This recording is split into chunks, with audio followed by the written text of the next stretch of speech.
everybody, welcome back to our channel. It's our channel now. Where it's wonderful to see you guys. We're so happy. I want to salute to everybody.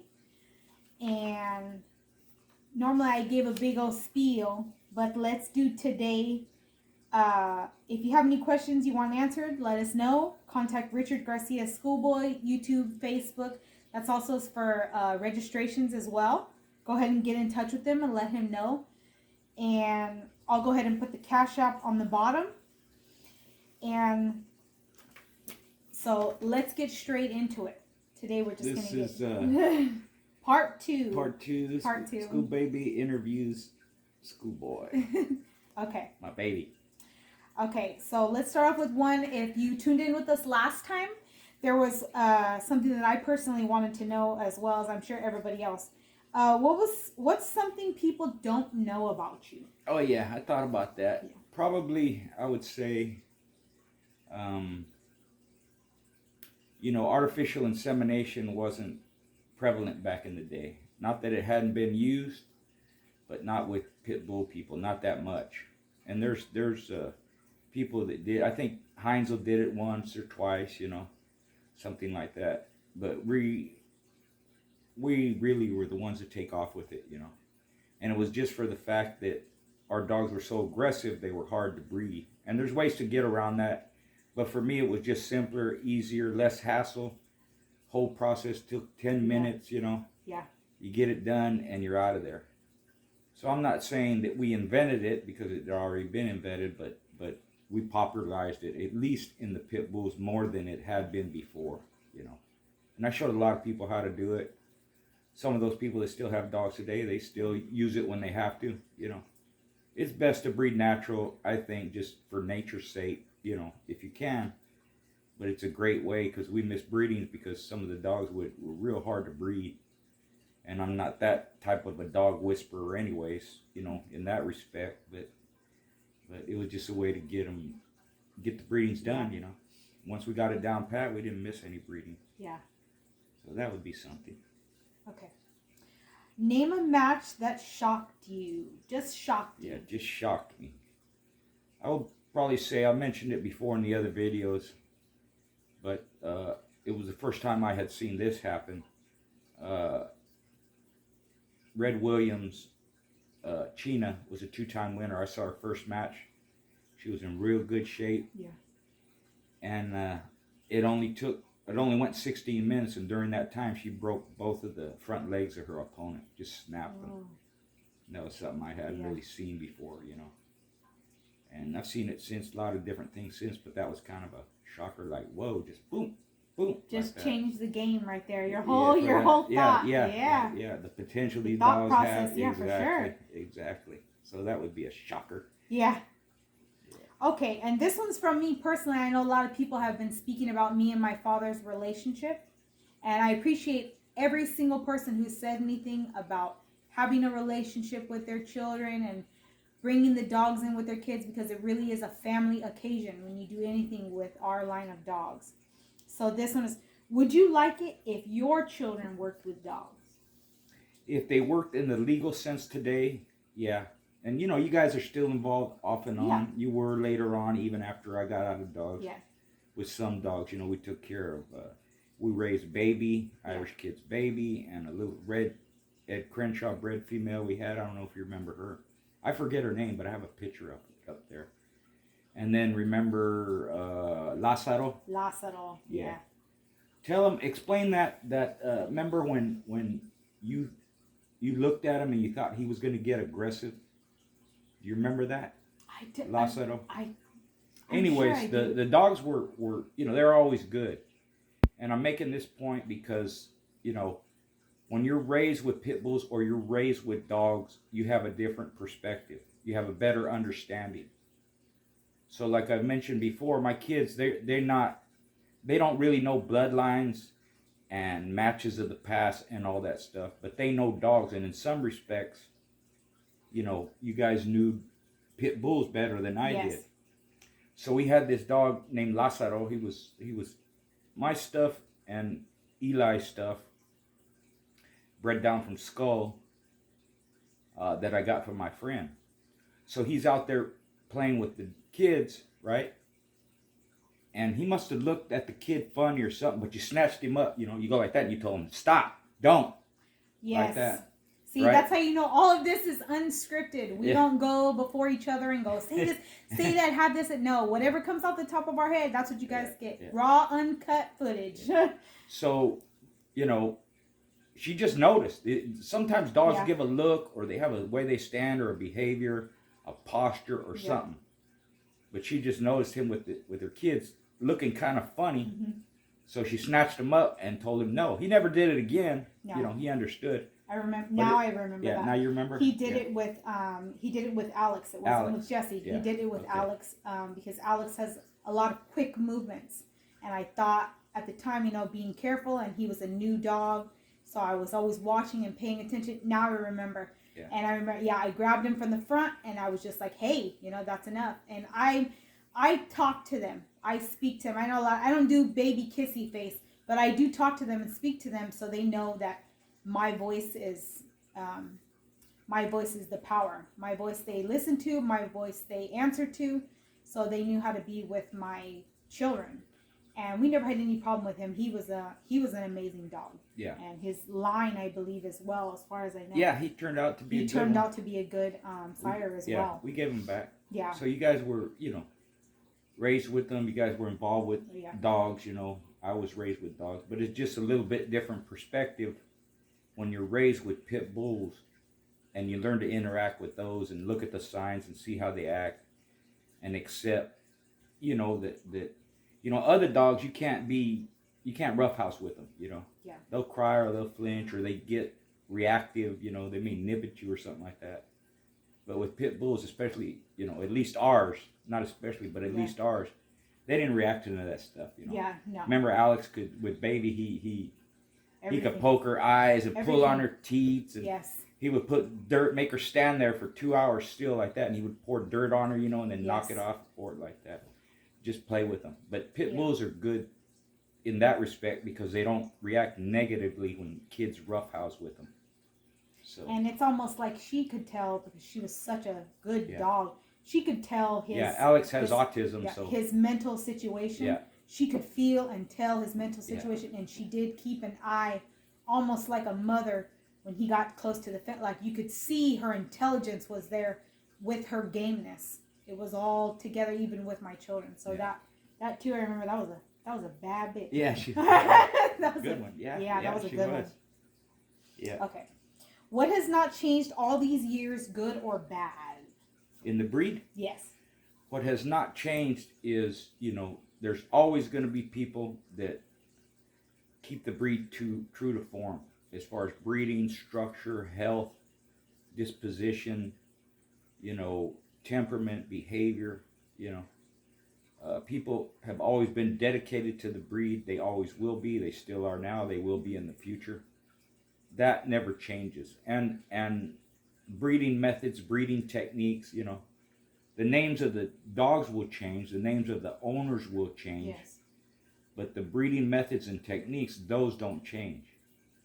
So you can study them. You know, study how dogs were put together. You can study how breedings were made. You can study the bloodlines. And if the individuals are sound, you know, you can put those sound individuals together, and you'll get good dogs just like they did in the past. You know, it's almost indisputable. You know, if it's worked before, it's going to work now. It'll work in the future. Yes. So those are a couple of things that don't ever change with the breed. Any tips for all the dog men out there? True schoolboy tips, real tips that good or bad, something maybe somebody doesn't want to hear. Because I know a lot of times people say they want to hear stuff, but they don't want to hear it. It happens. I've seen it too often where I hear somebody or I hear my dad trying to give somebody, you know, that he's trying to really put them on game, and they just... And everybody's allowed their own opinion, and everybody's allowed to earn their own way. But you know, my dad wouldn't purposely steer them wrong. So I thought this would be a good one. Any tips for all the dog men out? Yeah, you know, preventative maintenance, upkeep, proper feed, regular exercise. You know, it's almost, you know, some of the things I say, it's common sense, you know. Yeah. Yeah, we should do it. Yeah, we know how to do that. Yeah, we do that, you know. But a lot of people don't, because there's so many variables involved with the breed, you know, how to house them, how to, you know your local laws, how you can keep dogs chained or not chained. They have chain laws now, tethering laws, you know. Do you have to keep them in a kennel? You know, you need to be up on all your local laws and have your dogs fit and healthy, provide, you know, clean water all the time, clean their areas, delouse them, deworm them, make sure they're up to date on their shots. Yeah. Just, you know, it's almost like when you get involved with something, you should know the history of it, but you should also know the upkeep, what it takes to take care of animals, just basic, you know, upkeep and care and feed. And then what would be the difference between other canines and a pit bull, you know? What are some of the differences? You know, they're more excitable, they're more athletic, you know, they have different temperaments, you know, they're not all the same, they're built different, think different, you know. So you really have to be involved and keep up on it, you know. It's a hobby for some people, you know, but during our time, you know, it was a lifestyle. You know, it's part of the family, everybody involved. You guys loved the dogs. I loved what I was doing. You helped me. You guys, you know, if it wasn't for you guys, I wouldn't have, you know, reached the levels that I did. So you have to have some kind of foresight in, you know, what kind of dogs do I want? What type of individuals do I prefer? Which involves a wide array of things. And those are anyone starting, or even guys that have had dogs for a long time. Those are some of the tips that I always put out there. Proper care and maintenance, basically. Okay. Is the game dogs and people you see now what you expected to see? Yeah, in a lot of sense, yeah. Some of it, you know, it bothers me. Speaking of upkeep, you know, because everything's on social media, everything is shared, you know. So I see people not taking the proper care of their dogs, you know, or putting up videos of stuff they shouldn't be putting up, you know. Like, you know, people always showing how aggressive their dogs are. You know, they're going after this, they're going after that. It's a trait that's within the breed, right? But maybe because I'm old and I done what I done and all that, it doesn't impress me. Because I know that behavior doesn't mean the dog is quote unquote game. Yes. Or good, or will even make contact. That's never a measure of it. It's a good sign, it's good to have, but it doesn't mean the dog will turn out or that it's even a good dog. So in the general public's eye, it could be viewed as something negative. Yeah, you know? For sure. Oh, look, the dog's aggressive, he's mean and all that stuff. You know, they're not mean. That's why pit bulls get such a bad rap in the times, community that they do, when really it's the owner. Yeah, right. Their lack of knowledge, their lack of care, their lack of caring and consideration for other people's, just other people's lives. Exactly. And for me, in my mind, I'm going, well, what does that prove? What are you doing it for? Yeah, exactly. Like what do you? It doesn't like. That's what I mean by it doesn't impress me. It doesn't mean anything. If it was 40 years ago, you know, hypothetically speaking, I would say, what are you doing that for? Let them go. And just let them go and see what they're gonna. You know, that. So showing that aggression, stuff like that, you know, or having, you know, their area dirty, and a lot of times you see the area, you know, messy kind of, you know, it's just that the person hasn't cleaned up. Doesn't mean that they don't clean their yard or the spot or anything like that. But if you're gonna videotape it, at least have the presence of mind to say, hey, maybe I should clean the area. Because somebody's gonna criticize it, and somebody's gonna tell somebody else, and somebody's gonna talk shit or whatever. So you have to be cognizant when you put stuff up. You know, even sometimes, like, I'll take a picture, you know, and before I post it, you know, I look at the background, you know, like you told me, right? Yeah. And I see something I don't like, so I won't post a picture. I'll just take another one, you know. Or, you know, how I take messed up pictures of us. One of my eyes are closed, or one of us is looking to the side and the other one's like all twinkle. No, Dad. Yeah. So it's just stuff like that. How the breed is perceived online, through media and in the public and all like that. I try and be conscious of that, and sometimes people ain't. So that would be, some advice that people, should take into consideration. How am I presenting the breed? Is it in a positive light? Is it negative? And again, the aggressive or something like that, or they show them killing a rabbit or something like that. That don't mean nothing. Yes. Shit. Yeah. So that. Okay. And from what we just talked about, do you believe the expectations from the game dogs and the people will change over time? Do you believe it will change? The expectation, like what? What do you mean? So the expectations of the dog, like